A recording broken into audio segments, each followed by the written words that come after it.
Pemimpin itu harus memberikan optimisme kepada rakyatnya. Perasaan ini harus sama. Kita harus ngerti ini. Jangan biasa-biasa saja. Jangan linier. Jangan menganggap ini normal. Nah ini yang senang impor ini yang bukan saya cari, udah ketemulah siapa yang senang impor, udah ngerti saya. Hati-hati, kamu hati-hati, saya ikuti kamu. Saya jengkelnya di situ. Ini apa nggak punya perasaan? Suasana krisis. Di area ini kalau masih ada yang main-main, saya gigit sendiri. Lewat cara saya. Entah langkah-langkah politik, entah langkah-langkah kepemerintahan akan saya buka. Langkah apapun yang ekstraordinari akan saya lakukan. Bisa aja membubarkan lembaga, bisa aja reshuffle, asal untuk rakyat, asal untuk negara. Saya pertaruhkan reputasi politik saya. Joko Widodo, Presiden kalem dan berbahaya. Saya juga tidak akan memberikan toleransi kepada aparat hukum yang kerjaannya hanya menakut-nakuti dan mengganggu inovasi, yang kerjaannya justru memeras birokrat dan pejabat. Saya akan perintahkan nanti entah ke Kapolri, entah ke Pak Jaksa Agung, tolong cek, langsung copot, pecat, itu aja udah.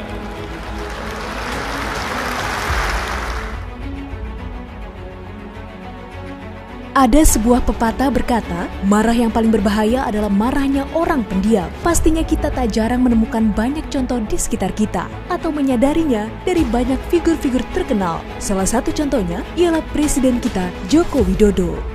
Memang sih, Pak Jokowi bukan sosok yang benar-benar pendiam, karena di sisi lain, dirinya juga adalah orang yang cukup humoris. Namun, jika kita melihat pembawaannya yang cukup kalem, tenang, dan tak banyak omong, bisa dong ya Pak Presiden dikategorikan pendiam? Lalu apa hubungannya dengan pepatah tadi? Sangat besar hubungannya. Orang biasa yang marah saja kita segan, apalagi seorang Jokowi, orang nomor 1 di Republik ini.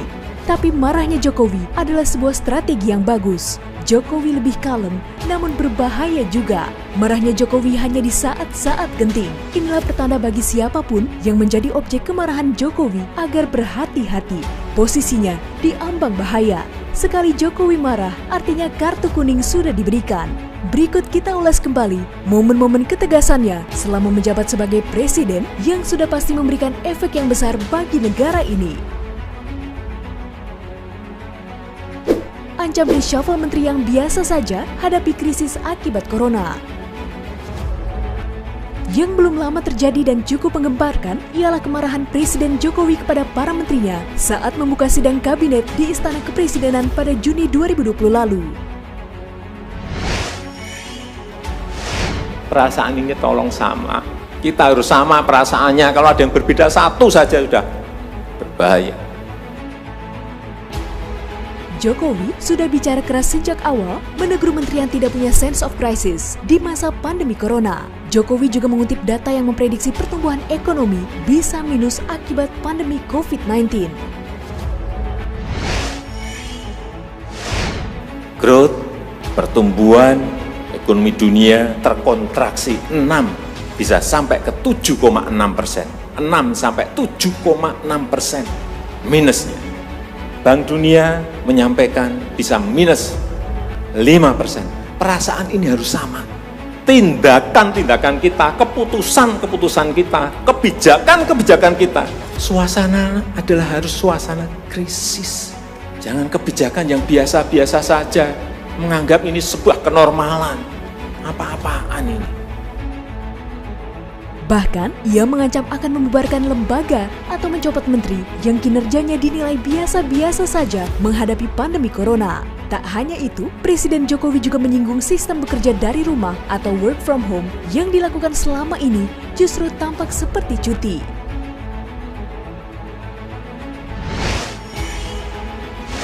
Dan saya membuka yang namanya entah langkah-langkah politik, entah langkah-langkah kepemerintahan akan saya buka. Langkah apapun yang ekstraordinari akan saya lakukan untuk 267 juta rakyat kita, untuk negara. Bisa aja membubarkan lembaga, bisa aja reshuffle, udah kepikiran kemana-mana saya. Jengkelnya Jokowi karena tak satupun kilang minyak dibangun. Pada akhir Desember 2019 lalu, Presiden Jokowi mengungkapkan kekesalannya karena instruksinya untuk membangun kilang minyak tak kunjung dijalankan. Padahal, instruksi tersebut sudah disampaikannya sejak tahun pertama dirinya menjabat.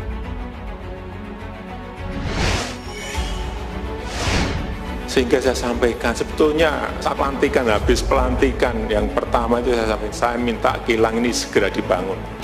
Tapi sampai detik ini, dari 5 yang ingin kita kerjakan, 1 pun nggak ada yang berjalan. Untuk itu, dalam pembangunan kilang minyak kali ini, dirinya menugaskan Kapolri, Jaksa Agung, hingga KPK untuk turut membantunya mengawasi pembangunan kilang minyak.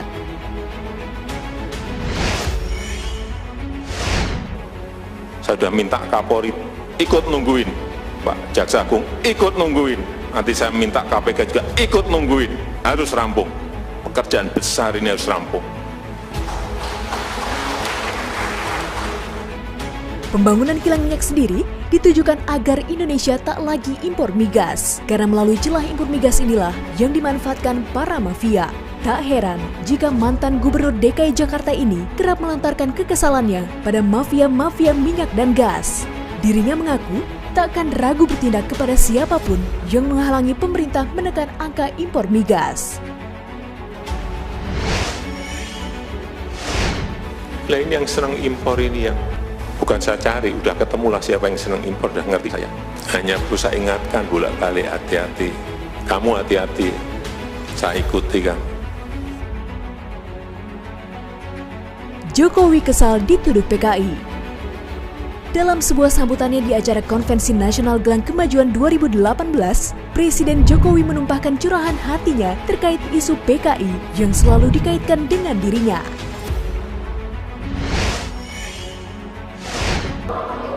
Ini isu-isu apa-apaan, nggak beradab seperti itu. Bagaimana tidak kesal pada tahun 1965 ketika PKI dibubarkan, dirinya baru berumur 3 tahun.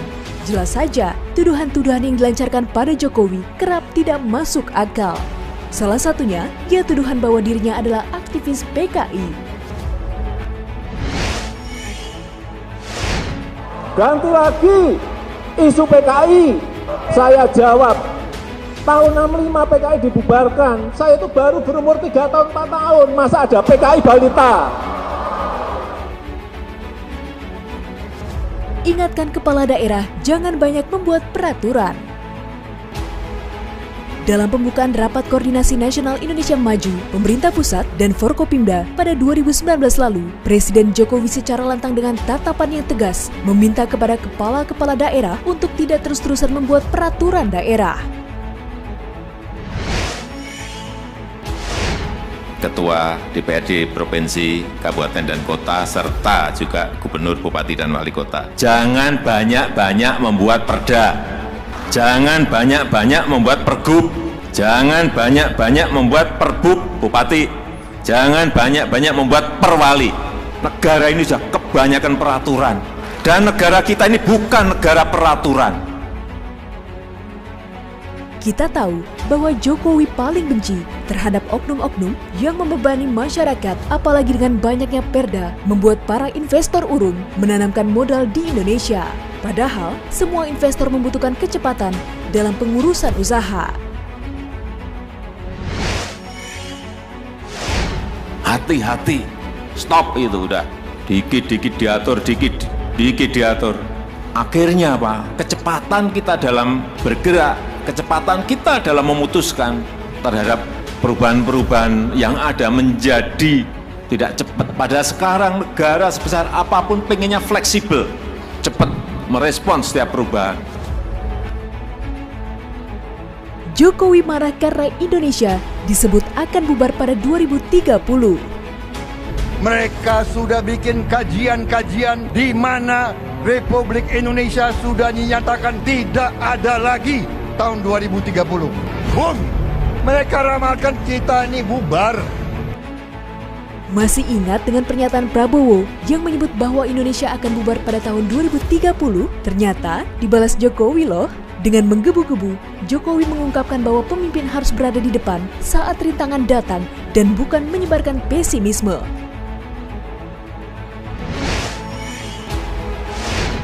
Jangan malah berbicara pesimis, 2030 bubar.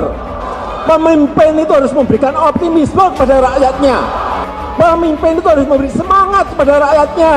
Meskipun tantangannya berat, meskipun tantangannya tidak gampang. Pantas saja Jokowi marah, memimpin negara bukanlah hal yang mudah, apalagi negara sebesar Indonesia. Jokowi berkata, yang paling penting adalah pemimpin harus dapat memberikan aura optimisme kepada rakyatnya. Memang mungkin ada yang banyak berbicara, sekarang kita pahit, nggak apa-apa pahit. Memang mungkin kita susah nggak apa-apa. Tapi kita melihat bahwa ada titik yang sangat terang yang kita tuju. Nggak bisa kita bermanja-manja, nggak bisa kita bermalas-malasan dan menjadi negara kuat, nggak ada. Ketegasan dan kewibawaan, dua karakter ini dimiliki oleh Joko Widodo. Dua untayan karakter yang saling terkait dan menenun sebuah sosok bernama Joko Widodo. Ketegasan yang teduh, kewibawaan yang begitu dalam.